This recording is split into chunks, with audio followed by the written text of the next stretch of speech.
Under the glow of stage lights, Elton John has spent more than half a century pouring out music that shaped generations. His life story is as much a part of popular culture as his melodies. The flamboyant costumes, the glittering glasses, the heartbreaks and triumphs, the moments of unapologetic honesty that made him more than an icon. Now at 78, with the rush of touring mostly behind him and the noise of the industry fading to a hum, Elton carries a certain freedom, the ability to speak without worrying about what it might cost him tomorrow. That freedom is what makes his latest revelation about Meghan Markle so startling. It is not a whisper, not a vague implication, but a clear, deliberate accusation. And it cuts directly into the heart of the British royal narrative. This story does not begin in scandal, but in an unexpected meeting of worlds. Elton John was no stranger to royal circles.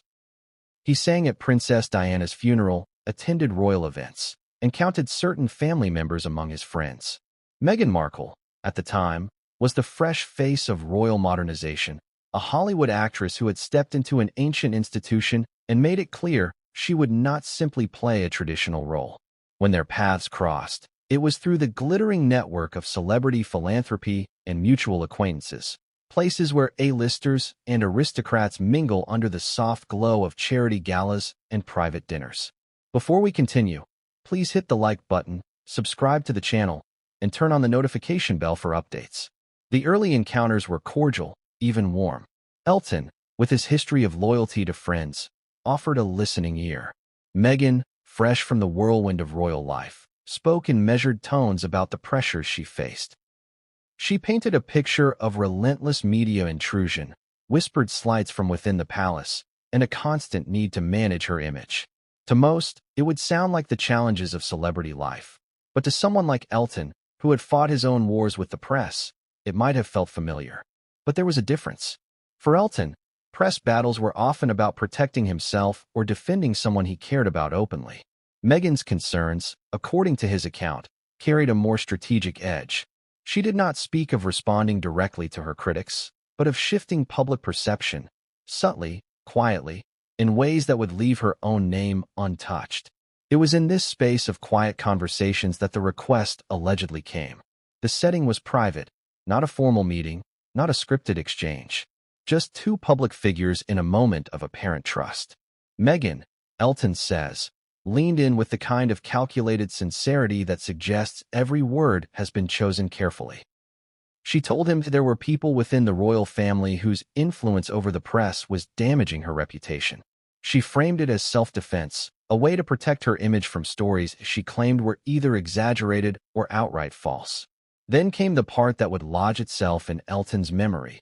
She wanted him to speak to certain journalists, to pass along damaging stories about senior royals, while making sure it could never be traced back to her. To someone outside the orbit of fame and power, the request might sound outrageous. Why would a global icon risk his own credibility to carry out such a plan? But in the world of celebrity royal connections, favors like this are currency. A leak, if handled correctly, could be framed as an offhand remark, a casual tip at a party, something that never appears on record. It is a way to move the chess pieces without ever touching the board directly. Elton's hesitation was immediate. His life had been shaped by moments of loyalty. Moments when he stood by friends in the face of public outrage. But this was different. This was not about protecting someone from a false rumor. It was about planting a narrative designed to harm others, and doing it in a way that kept the true instigator safe from scrutiny. He knew the mechanics well enough to understand how it could work. He also knew the personal cost if it were ever discovered. The backdrop to this conversation was a shifting royal landscape. The Sussexes were already stirring debate in Britain, praised by some as modernizers, criticized by others as attention-seekers unwilling to follow tradition. The press was both a weapon and a threat, and every royal, whether they admitted it or not, played the game to some extent. But the game was usually played in shadow, with courtiers and PR teams managing the flow of information. What Meghan allegedly asked of Elton was more personal, more direct, and perhaps more dangerous. Elton did not answer immediately. He carried the request with him, turning it over in his mind. On one hand, he had a personal connection with Meghan and a desire to support someone he saw as embattled. On the other, he had his own moral line, one that had been crossed in the past and left him with regrets. Over the next days and weeks, he would weigh those instincts against each other. He was no stranger to controversy, but this was a tangle of family loyalty, public image, and personal conscience that could not be easily unwound. There were moments when he thought of Princess Diana, of the way the press had hounded her, of the times he had tried to shield her from the worst of it. But Diana's battles had been fought in the open. She did not hide her grievances, and when she spoke, she attached her name to her words. What Meghan was allegedly proposing felt different, and that difference gnawed at him. Meanwhile, the world outside continued its rhythm. Tabloids ran their daily mix of royal gossip and celebrity scandal. Social media churned with opinion. The palace maintained its studied silence. To anyone else, it was just another month in the endless cycle of British royal coverage. But for Elton, the quiet weight of that conversation hung heavy, like a note left unresolved in a song. This is where the story begins, not with the public bombshell he would drop years later, but with the seed of a decision he would have to make. A decision about whether to involve himself in a hidden campaign to shape the public's view of the monarchy. A decision about loyalty, morality, and the dangerous intimacy of celebrity alliances. What followed would span years, weaving through public events and private exchanges, through moments of camaraderie and quiet distance. It would lead to a point where Elton, no longer willing to carry the secret, would speak openly about what had been asked of him. But in this beginning, it is still just a choice not yet made, a question lingering in the mind of a man who has seen too much to believe that any leak stays quiet forever. And perhaps the most striking part of this story is not the request itself, but the way it exposes a deeper truth about life inside the uppermost circles of fame and power. Trust is rarely pure, and even the closest alliances can carry the seeds of betrayal. That is the truth Elton hints at now, and it is the truth that will unfold piece by piece as we follow the path from that first private conversation to the public revelation that has ignited a new storm around Meghan Markle's name. The world Elton John inhabited was no stranger to rumor and manipulation. His decades in the music industry had exposed him to the way fame could twist relationships, how stories could be sold, altered, or buried depending on who controlled the narrative. He had seen artists lifted to greatness by a single article and destroyed by a whispered accusation. But this, the request Meghan Markle allegedly made, pressed at something more dangerous. It was not about art or reputation in the entertainment world. It was about the British monarchy, an institution that survived on perception and secrecy. In the days after that conversation, Elton found himself replaying Meghan's words over and over, almost like a lyric stuck in his head. The tone in which she'd spoken them was measured, confident, and entirely without hesitation. She spoke as if she had already decided this was the right course of action. The only question left was whether Elton would play his part. She never asked if he felt comfortable. She assumed he understood the stakes and that his loyalty, once granted, would be absolute. The irony was not lost on him. Here was a woman who had built her public persona on authenticity and compassion, yet behind closed doors, she allegedly wanted to use one of her most high-profile acquaintances to damage her in-laws. Elton could feel the tension between her public brand and the private request, and it unsettled him.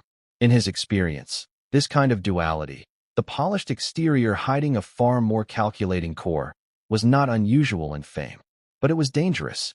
He thought of the journalists she had named, the ones she claimed would be receptive to her side of the story. They were not random.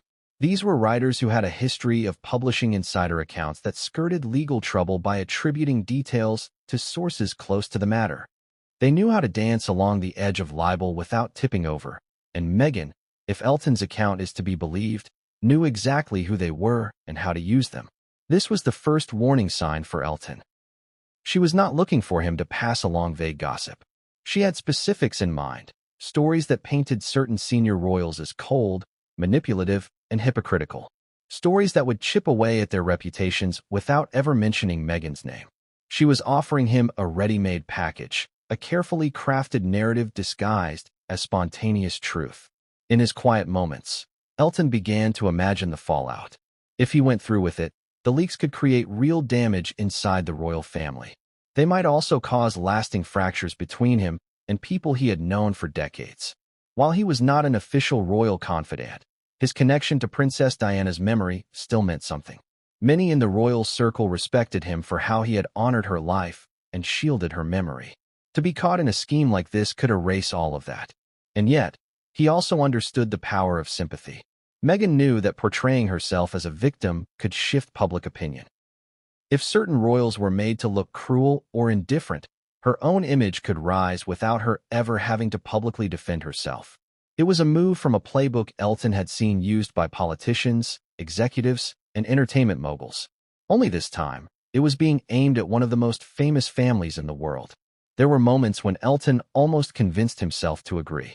He told himself that perhaps she truly was being mistreated, that perhaps these leaks could balance the scales.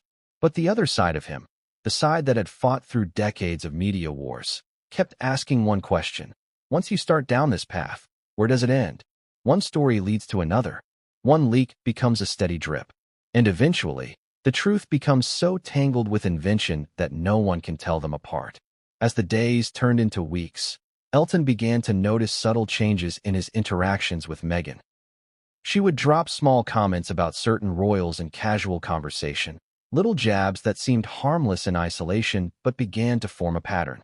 It was as if she were priming him, feeding him lines that he could later repeat to the press without realizing how they had been planted. Whether it was deliberate or not, it made him uneasy. During this time, he also saw how Meghan operated in public.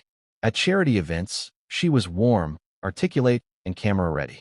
She had a way of making people feel seen, leaning in during conversations, locking eyes as though you were the only person in the room. It was a skill Elton admired, and one that made her request even more unsettling. If she could draw him in this way, how many others had felt that same pull? How many had agreed to help her without realizing what they were stepping into? What weighed most heavily on Elton was the knowledge that once a story is out, it cannot be pulled back. Even if it is disproven later, the damage is done. Reputations in royal circles are fragile, held together by the same public opinion that can crumble overnight. He had lived through the frenzy surrounding Diana's death, seen how the press could both canonize and crucify a figure in the same breath. He did not want to be a weapon in that kind of battle. At night, lying awake, he would think of the likely headlines.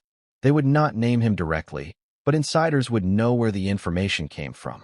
In his mind, he could already hear the voices of those who would feel betrayed, voices from the palace, from the old guard of royal friends, perhaps even from William and Harry. And yet, there was another voice too, Meghan's, reminding him of her struggles, her side of the story, and the loyalty she expected. This was the quiet war Elton John found himself in, a war of conscience, fought not on a public stage, but in the privacy of his own thoughts. To the outside world, nothing had changed. He was still attending events, performing at special occasions, maintaining his usual public grace. But behind that calm exterior was the weight of a decision that could alter his legacy and reshape how people saw not just him, but Meghan, and perhaps even the royal family itself. It is here, in this tension, that the story begins to build. This was not an impulsive scandal, but the slow burn of a moral dilemma, one that would simmer for years before finally exploding into the open. The request, the hesitation, the shifting trust, all of it was the opening act in a drama that would eventually pull back the curtain on one of the most private conversations Elton John ever had about the royal family. The first threads of connection between Elton John and Meghan Markle were spun in the kind of social settings where powerful worlds collide without fanfare. It wasn't a grand introduction orchestrated by publicists, nor a meeting staged for cameras. It began quietly, in the shared orbit of high-profile philanthropy and mutual acquaintances who seemed to exist effortlessly between Hollywood's glamour and Britain's aristocracy. For Elton, these circles had been familiar territory for decades. For Meghan, they were new ground, an arena where her acting career, her royal title, and her carefully built image could merge into something even more influential. The encounter that would begin their bond took place at a charity gala, the sort of event where the champagne flows, the auction paddles rise for causes that touch the heart, and the guest list reads like a collision of magazine covers. Elton was there as both a performer and a longtime patron, comfortable in the knowledge that his presence brought attention to the cause. Meghan was in the early days of her royal life, her presence both a gesture of support and an unspoken test. How would she be received in a room where every glance carried layers of judgment and curiosity? From the start, Meghan moved with a kind of calculated ease. She understood the choreography of high society, the handshakes, the light laughter at the right moments, the subtle art of drawing someone into conversation. Elton, who had seen countless newcomers falter under the weight of such scrutiny, noticed she didn't falter. If she felt any nerves, they were masked beneath a poised smile and a practiced warmth. When their paths finally crossed near the edge of the ballroom, the conversation sparked with an unexpected familiarity. They spoke first about the event itself, the cause it supported, and their shared belief in the power of public figures to drive change. But quickly, the discussion shifted. Meghan, perhaps sensing Elton's long history with the royal family, began to weave in light, almost offhand references to her own experiences since joining it.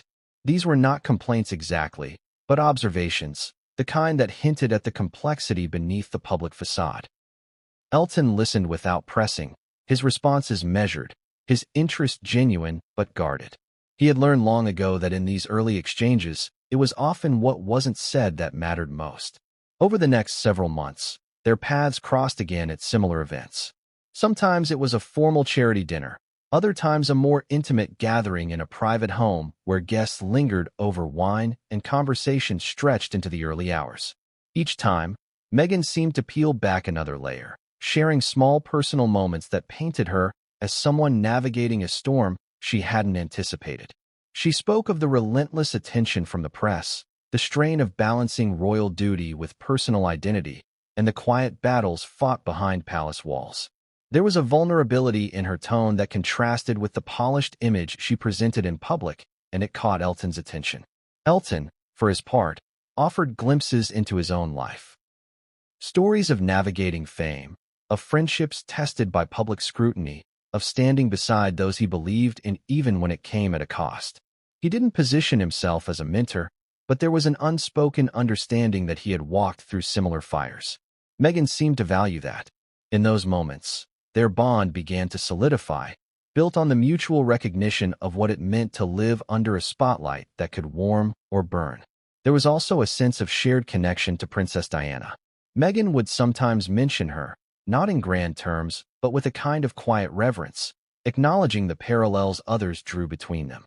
For Elton, whose friendship with Diana had been one of the most public and profound of his life, those references carried weight. He understood the pressures Diana had faced, the isolation that came with her position, and the devastating cost of being misunderstood by both the institution and the public. Meghan's allusions to Diana were subtle, but they resonated deeply with him. Still, there were differences. Where Diana's openness often came from a place of raw emotion, Meghan's confessions felt more deliberate, as though she were sharing them with purpose. Elton couldn't quite decide whether that purpose was trust, strategy, or a blend of both. He had been around enough high-profile figures to know that authenticity and calculation often existed side by side. As their acquaintance deepened, Meghan began to reach out directly. Sometimes it was a quick phone call before a public event, other times a private conversation in a quiet corner of a gathering. She would ask for his thoughts on handling certain public narratives or navigating difficult relationships within the royal circle. Elton's advice was pragmatic. Avoid unnecessary battles. Focus on the work that matters, and don't give the press more than they already have. Meghan would listen intently, nodding, and occasionally pushing the conversation toward specific individuals or incidents that troubled her. One evening, at a dinner hosted by a mutual friend, the conversation took a turn that would foreshadow the request Elton would later speak about. Meghan spoke more candidly than before, describing the pressures from certain senior royals, the way she felt undermined or dismissed in subtle but constant ways. She hinted that some of the negative press she endured was not random, but seeded intentionally by those within the institution. Her voice carried a mix of frustration and certainty, as though she were pulling back the curtain on a reality few understood. Elton listened, weighing her words, aware that every claim had layers, some true, some exaggerated, some impossible to verify. It was in moments like this that Elton began to see the complexity of Meghan's position. She was not merely a newcomer to royal life.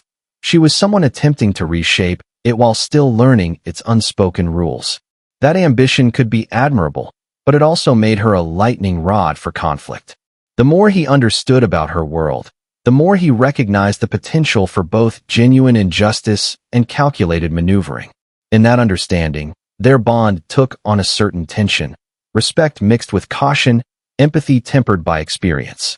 By the time the holiday season arrived, their connection was steady enough that they could speak freely in private without the polite constraints of public encounters.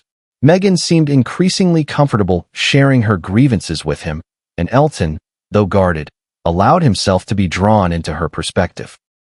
She spoke of feeling isolated within the family, of struggling to protect her image from forces she couldn't control, and of needing allies who could understand the stakes without judgment.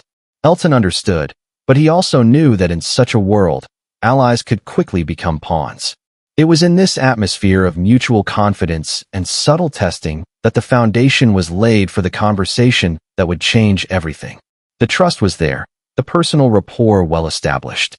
Meghan had positioned herself as someone he could root for, someone facing a fight against odds he recognized. And yet, beneath that trust, there was an undercurrent, a sense that she was leading him somewhere, one careful conversation at a time. Where that path would end was not yet clear. But the bond, unexpected as it had been, was now strong enough to carry the weight of the request that was still to come. In the months that followed their first real connection, Elton John and Meghan Markle's interactions took on a more personal rhythm.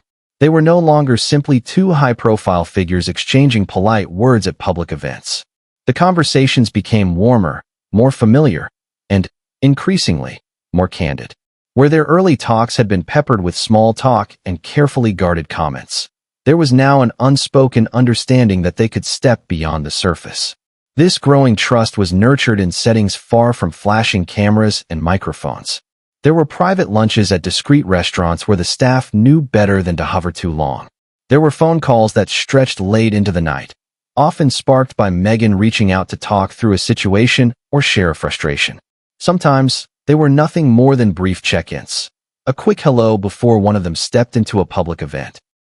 Other times, they ran for hours, with Meghan weaving her way through the details of her life inside the royal bubble and Elton listening, offering advice where he felt it might help. It was in these private exchanges that Meghan began to reveal more about her inner circle and the strategies she believed were necessary to survive in her position. She spoke of allies and adversaries within the royal family, framing each with her own interpretation of their actions. Certain names came up repeatedly. Individuals she claimed had the ear of the press, who could plant a damaging story with a single call to a friendly reporter. She did not speak of them in anger alone. There was calculation in her tone, as if she were mapping a battlefield in her mind and sharing the layout with someone she trusted to be on her side.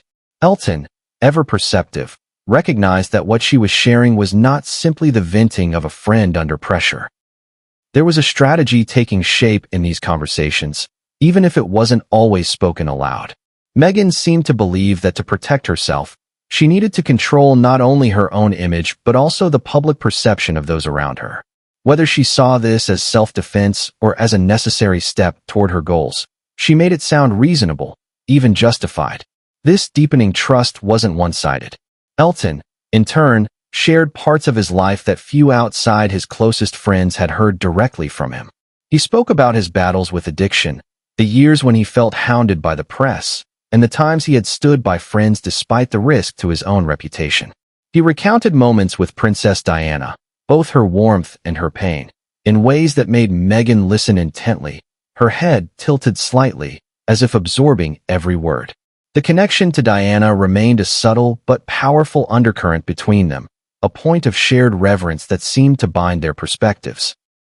There were also lighter moments, times when their conversations drifted into shared humor about the absurdities of celebrity life. Meghan would laugh about the strange fan encounters, the awkward formalities of certain public appearances, and the surreal reality of having her wardrobe dissected in the press. Elton would respond with his own stories, dressing room disasters, awkward meetings with world leaders, and the occasional jab at his own flamboyant past. These moments, while lighthearted, reinforced the sense of closeness between them. Trust, after all, is often built as much in laughter as in serious confession. But even as the friendship deepened, Elton noticed certain patterns. Meghan's stories about palace life often came with sharp edges, and the same figures were painted in consistently negative tones. There was little variation in her perspective, no acknowledgement that situations might look different from another angle. For someone like Elton, who had learned over decades that every story had at least two sides, this lack of nuance stood out. Still, he let the conversations flow, perhaps out of courtesy, perhaps out of curiosity to see where they might lead. As Meghan grew more comfortable, she began to bring Elton into her private frustrations about media coverage. She would dissect specific articles, pointing out what she claimed were deliberate inaccuracies or planted details. Sometimes she would speculate about the source, naming individuals in the royal household whom she suspected of feeding information to the press. Elton would listen, weighing her words against his own understanding of how the media operated. He had dealt with hostile coverage himself and knew the sting of seeing lies in print, but he also knew how easily personal bias could shape the way events were remembered and retold. It was during one of these longer conversations, over tea at a quiet country estate, that Meghan began to speak more explicitly about her desire to counteract the narratives she believed were harming her. She didn't yet make a direct request of Elton, but she outlined a vision. If certain truths, or at least her version of them, could be made public, it could shift the tide of opinion. She spoke of trusted journalists, people she believed would treat her story sympathetically, and she hinted at the possibility of using intermediaries to make sure her involvement remained invisible. Elton absorbed this with a neutral expression, neither encouraging nor dismissing her ideas. But inside, he felt the conversation edging into more dangerous territory. This was the point at which their growing trust began to carry more weight. What had started as a friendship was now becoming a channel through which Meghan could test ideas and gauge Elton's reactions. She seemed to value his perspective not just as a confidant, but as someone who understood the mechanics of influence and publicity. The bond they had built was now strong enough that she could float concepts that might have sounded outrageous in their first meeting, and Elton would at least hear them out. Yet, there was a subtle shift in Elton as well. While he still appreciated Meghan's charm and admired her resilience, he became more conscious of the stakes. He understood that proximity to her world meant proximity to a web of alliances and enmities that could turn without warning. His experience had taught him that trust in such environments was fragile. It could be genuine, but it could also be transactional, serving a purpose until it no longer did. By the time winter gave way to spring, their conversations had developed an almost confidential shorthand. A single reference to a person or event could summon a cascade of shared context. They had moved beyond the pleasantries and into a space where Meghan could speak openly about the forces she believed were aligned against her, and Elton could respond with the perspective of someone who had survived decades of public scrutiny. It was in this space, comfortable yet charged, that the next stage of their story would unfold. It would not be long before Meghan's hints coalesced into something more concrete, and the trust they had built would be tested in ways neither of them could fully anticipate. It was a late afternoon in early summer when the conversation that would define the course of Elton John and Meghan Markle's relationship finally took place. The light in the room was soft, filtering in through wide windows that overlooked manicured gardens. The setting was quiet, insulated from the clamor of the outside world, the kind of privacy Meghan seemed to favor when she wanted to speak freely. Elton had visited for what he thought would be another casual catch-up, perhaps to share a meal, swap a few stories, and escape for a while from the relentless pace of their public lives. But as the tea cooled between them, Meghan's tone shifted. She began, as she often did, with anecdotes about her life inside the royal circle. Some were lighthearted, stories about protocol mishaps or awkward social moments. Others carried a sharper edge, highlighting tensions with certain family members or frustrations with the palace machinery. Elton listened, offering the occasional nod or small smile, though his instincts told him that the conversation was leading somewhere specific. Over the months, he had learned to recognize when Meghan was laying the groundwork for something she wanted to say. Her words began to sharpen and focus. She spoke of certain senior royals with a calm but unmistakable critique, framing them as individuals who wielded influence behind the scenes in ways the public could not see. According to Meghan, These were the figures who had the power to turn the press against her. And, in her view, they had already done so. She described what she believed were coordinated efforts to tarnish her reputation through carefully planted stories, each one eroding her image bit by bit. There was no raised voice, no overt bitterness. Instead, she delivered these claims with the precision of someone presenting a case they had rehearsed many times. Then came the pivot. Meghan leaned in slightly, her voice dropping in volume, as though the walls themselves might be listening. She told Elton that the only way to counter these attacks was to plant stories of her own. Narratives that would cast these same senior royals in an unflattering light, exposing their flaws, their hypocrisy, and their alleged double standards. The key, she said, was to ensure her name was never attached to any of it. And that, she explained, was where he could help. She named specific journalists, people with whom she claimed Elton already had friendly relations. They were writers known for their ability to craft pieces that walked the line between gossip and investigative reporting, the sort of articles that could devastate reputations without crossing into outright libel. Meghan suggested that Elton could pass along certain truths in casual conversations or through off-the-record comments, letting the reporters believe the information had come from his own observations. In doing so, she argued, the stories would have credibility, and her own involvement would remain invisible. For a moment, Elton simply sat back, absorbing the weight of what she was asking. In his long career, he had been asked for favors of all kinds, introductions, endorsements, even the occasional discreet piece of information. But this was different. This wasn't about supporting a cause or vouching for a friend. It was about deliberately shaping public perception to damage others, and doing so under a veil of deniability. The stakes were higher than any entertainment scandal. This involved one of the most scrutinized institutions in the world. Meghan anticipated his hesitation. She reminded him of his own struggles with the press, how damaging unchallenged narratives could be. She spoke of loyalty, of standing up for friends when they were under attack.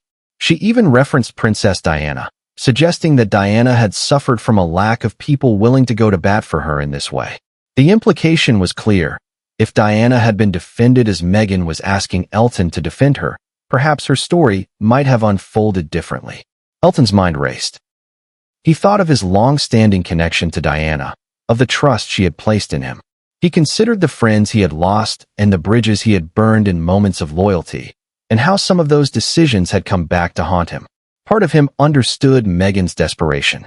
In her position, facing the machinery of both the press and the monarchy, it was easy to believe that only an equally calculated counterattack could shift the balance. But another part of him bristled at the idea of being used as a weapon in a family feud that was not his own. He asked questions, not to agree but to understand. What exactly would these stories contain?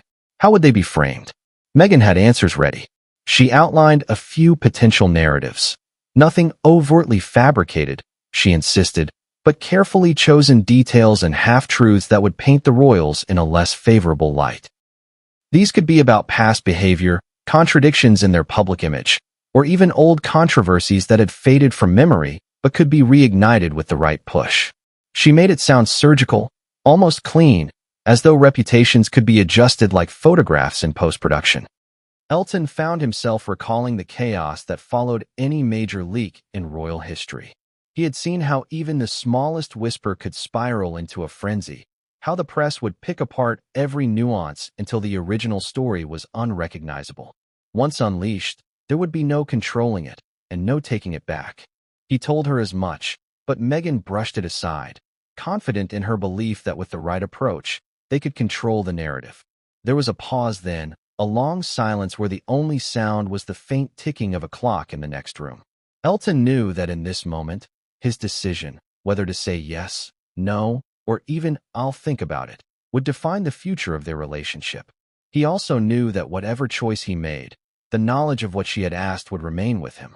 Even if he declined, the fact that the question had been posed at all changed something between them. Meghan, sensing his reluctance, shifted her tone. She softened her words, framing the request as nothing more than a friendly favor. Something small that could make a big difference for someone who was constantly under siege. She smiled faintly, the kind of smile meant to convey warmth and trust. but Elton felt the weight of expectation behind it. By the end of their meeting, he had not given her a definitive answer. He told her he would consider it, which was neither a commitment nor a refusal. But as he left that afternoon, stepping out into the bright air, he felt the heaviness of what had just transpired. In all his years navigating the corridors of fame, this was one of the most ethically complicated situations he had ever faced. It wasn't just about the royal family or even about Meghan. It was about the principle of using trust and friendship as a channel for covert attacks, and about the cost of saying yes. In the days that followed, Elton turned the conversation over in his mind again and again. Every time he thought he had reached a conclusion, another angle would present itself. Could this really be justified as protecting a friend? Or was it simply enabling a cycle of calculated harm? He knew that if he agreed, it would only be the beginning, and that such involvement had a way of pulling people deeper than they intended to go. And so the request lingered between them, unanswered but far from forgotten. It was the kind of moment that, once it arrives, you cannot go back from. Whether he liked it or not, Elton was now part of a story much larger than himself, one that would, in time, leave the shadows and explode into public view. The days after Meghan's request were filled with a quiet, gnawing tension for Elton. On the surface, life carried on as normal: rehearsals, dinners with friends, philanthropic events. But beneath that, the conversation hung like a weight he could not set down. It was not just the substance of what she had asked, but the way it had been delivered: calm, deliberate, and with a confidence that suggested she believed he would eventually agree. Elton had long understood that the most powerful narratives were rarely born in front of cameras. They began in whispers, in carefully chosen moments, and in the hands of those who knew exactly how to seed a story so it would grow without revealing its source. That was what Meghan had been describing. Whether she called it strategy or self-defense, it was a plan built on the subtle planting of information, words that could take root and flourish in the fertile soil of public curiosity. He had seen this before. In the entertainment world, an unnamed source could set off a chain reaction in the tabloids, each outlet chasing the other's hints, building an entire drama from a single well-placed remark. In politics, it was called controlling the narrative. In the world of celebrity and royalty, it was both art and weapon. Meghan, by her own account, had already identified the soil and the gardeners, the journalists who could take her intended message and weave it into something that looked organic. A week after their meeting, she reached out again. This time it was through a casual phone call, her tone light, almost breezy. She didn't bring up the request immediately, but the conversation inevitably circled back to the themes she had been laying out for months. Certain royals had too much control over the press. They had allies willing to protect them, and she had no choice but to fight back in the same way. She spoke as if the decision had already been made, as though they were now discussing logistics rather than whether the plan should happen at all. Meghan began floating specific ideas for stories. She didn't hand over a script, but she outlined narratives with just enough detail to feel actionable. There was the senior royal who, she claimed, had interfered in a charity initiative for personal gain. Another who, she alleged, had a private life far less dignified than their public image suggested. The stories weren't framed as outright fabrications. They were stitched together from real events, reinterpreted and magnified to cause reputational damage. She also suggested potential openings, upcoming public events where these figures would be in the spotlight. If certain stories surfaced just before those appearances, she implied, the contrast between their public performance and the seeded allegations would be glaring. Elton could hear the careful timing in her voice. This wasn't an impulsive lashing out. It was a campaign. He didn't commit, but he didn't shut the door either. Instead, he asked questions about how this would be managed, about whether the information could be traced. Meghan was ready for those concerns. She spoke of layers between her and the leaks. Intermediaries, offhand conversations at industry parties, reporters who valued their discretion. The way she described it, the information would drift into the public sphere like a rumor overheard at a dinner table, impossible to pin to any one person. Still, Elton was cautious. If he said anything, even in passing, he knew it could be amplified beyond recognition. A throwaway remark could turn into a headline within 48 hours, carrying his name whether or not he intended it. He had been on the receiving end of that too many times to be naive. Yet, part of him also recognized the leverage his name carried.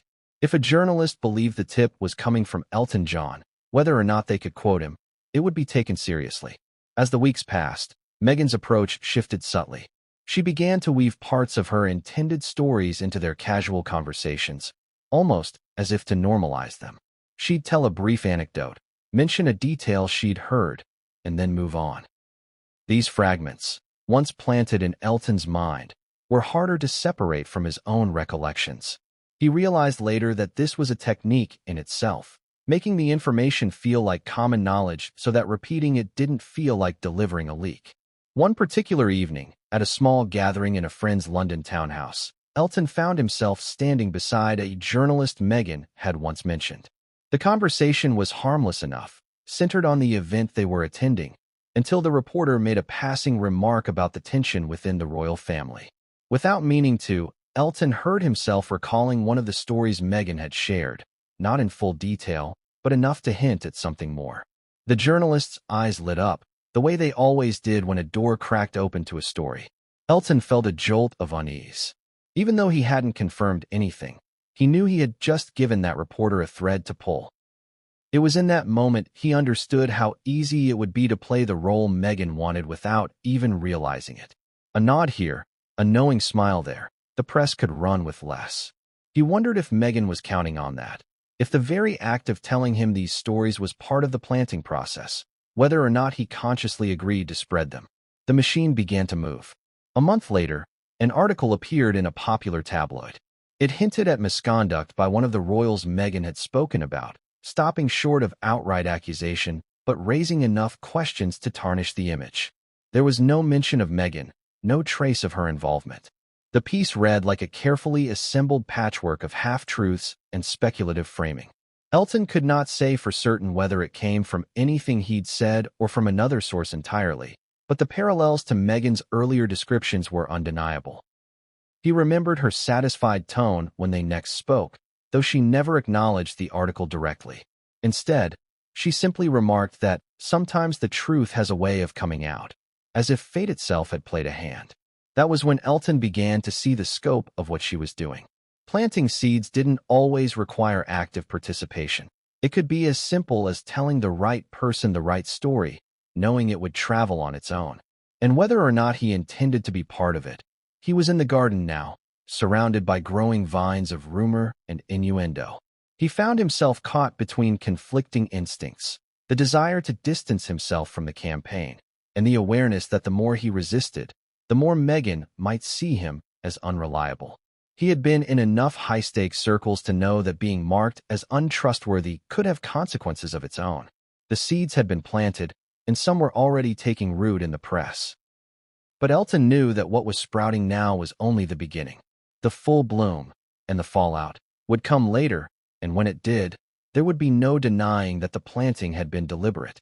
The swirl of events after those first planted stories left Elton in a state of restless calculation.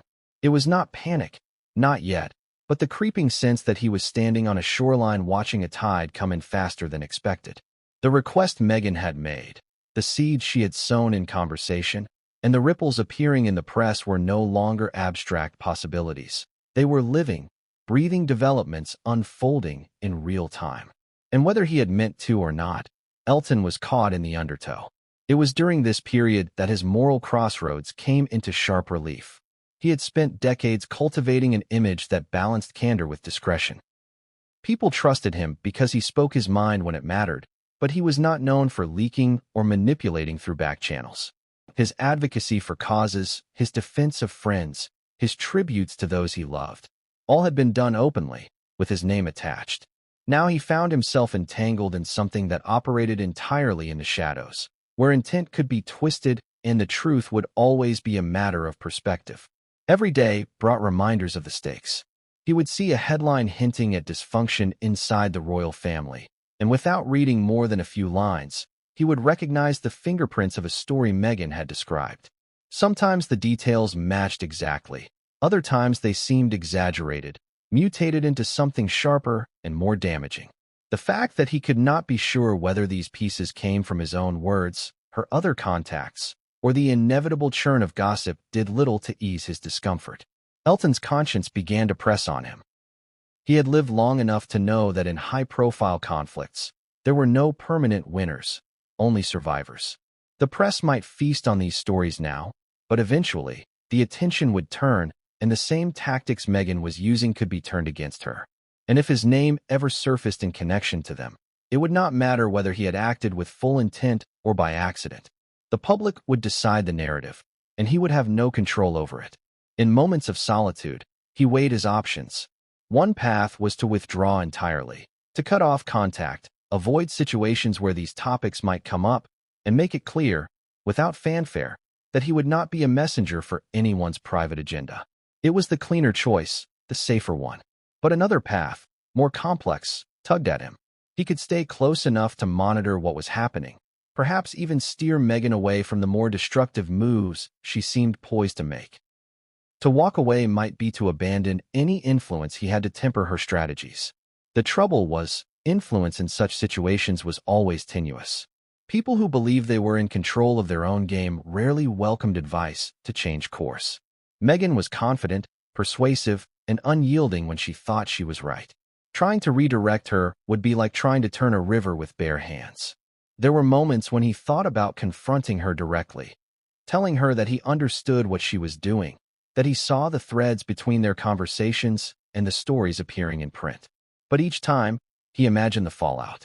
She could deny it outright, feign hurt at the implication, or worse, see him as a threat to her plans. And in the world they inhabited, once someone decided you were an obstacle, your reputation could be undermined in ways you might never see coming. The dilemma was compounded by their shared history with Princess Diana. Meghan invoked Diana's memory in ways that made Elton's resistance harder. She spoke of Diana's vulnerability, of the relentless media pressure she had faced, and of the tragedy that had followed.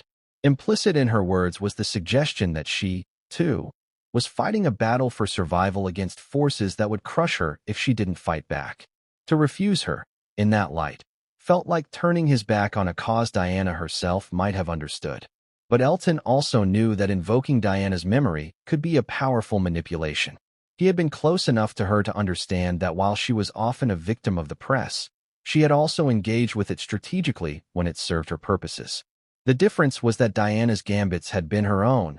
She did not outsource them to friends in ways that concealed her hand entirely.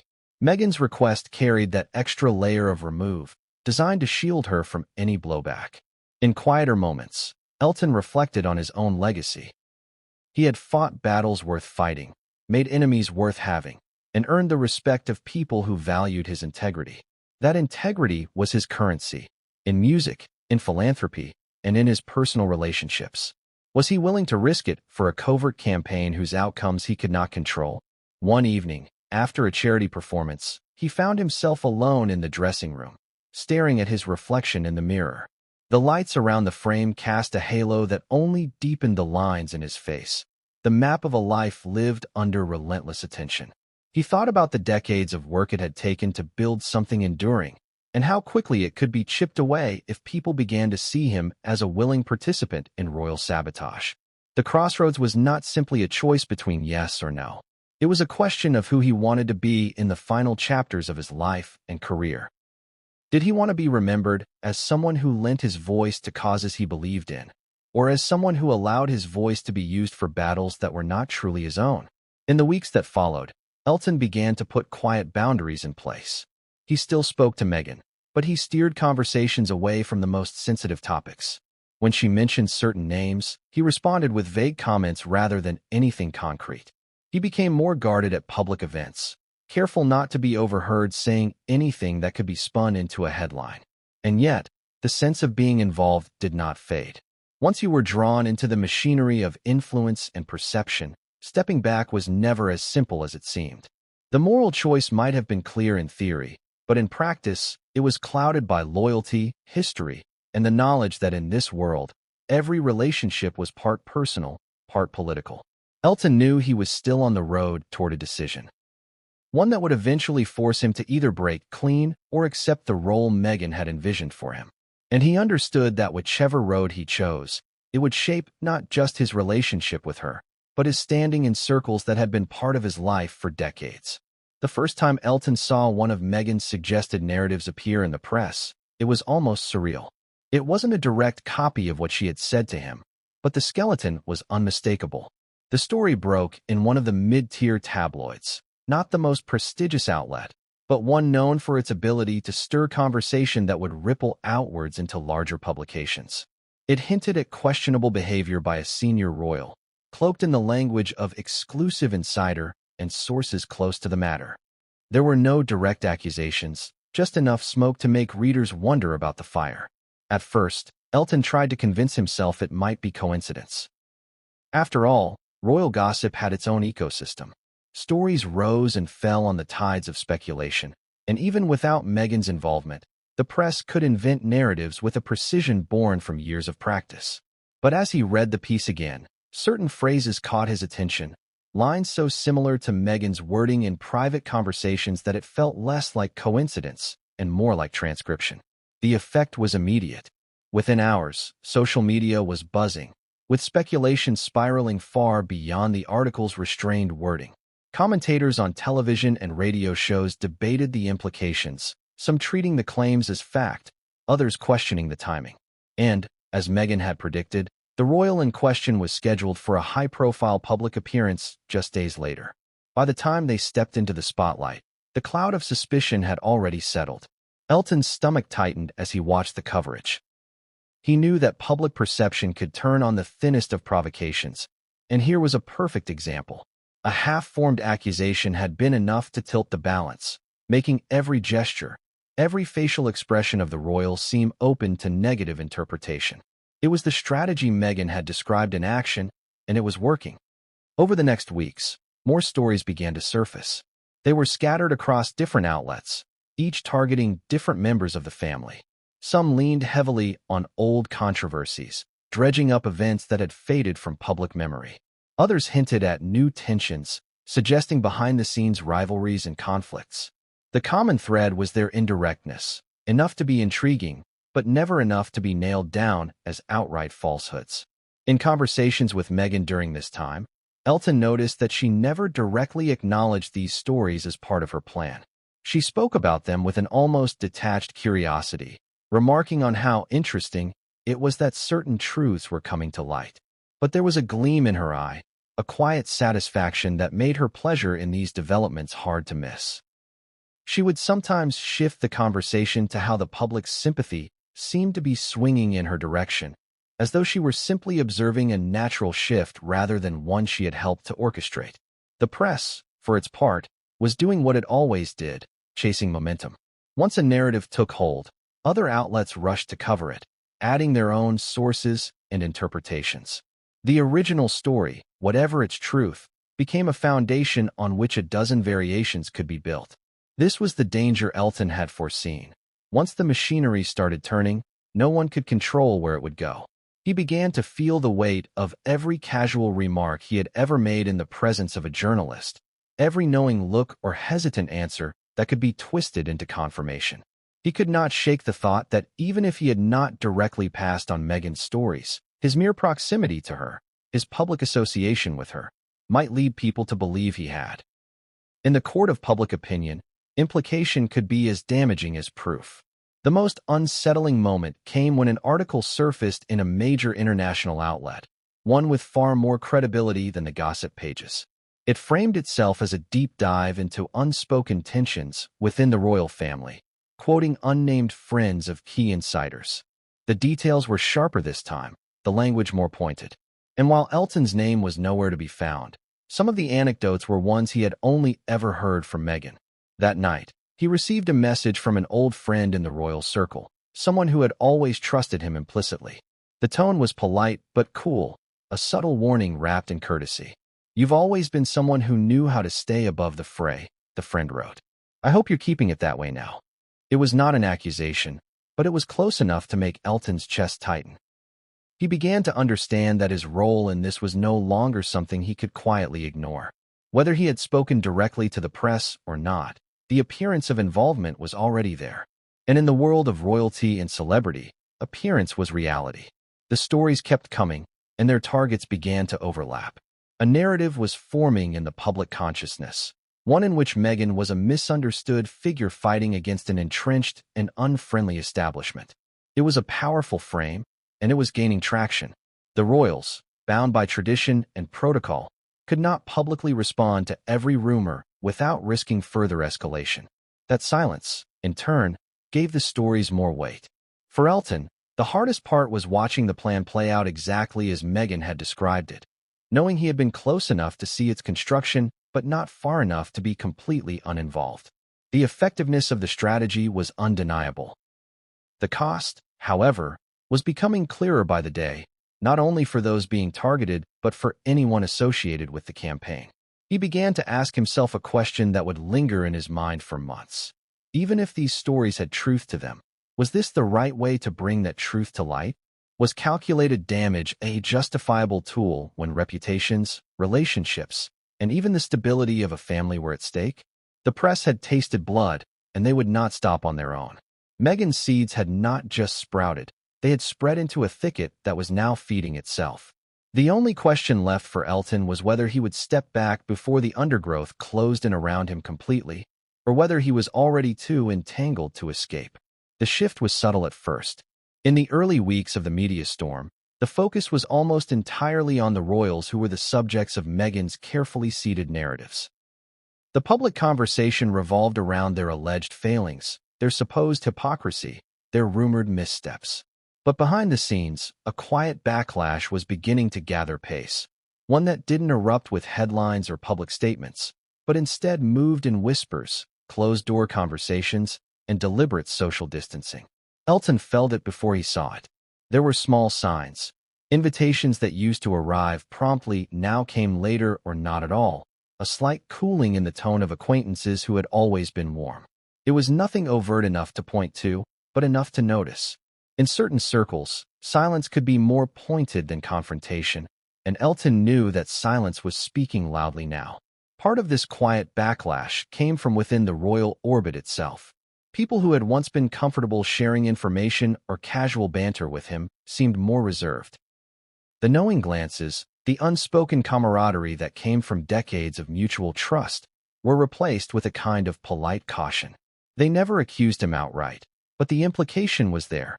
He had, in their eyes, crossed an invisible line simply by being too close to Meghan at a time when her actions were causing tremors inside the family. The media, too, began to sense there might be more to the story, while they were still largely focused.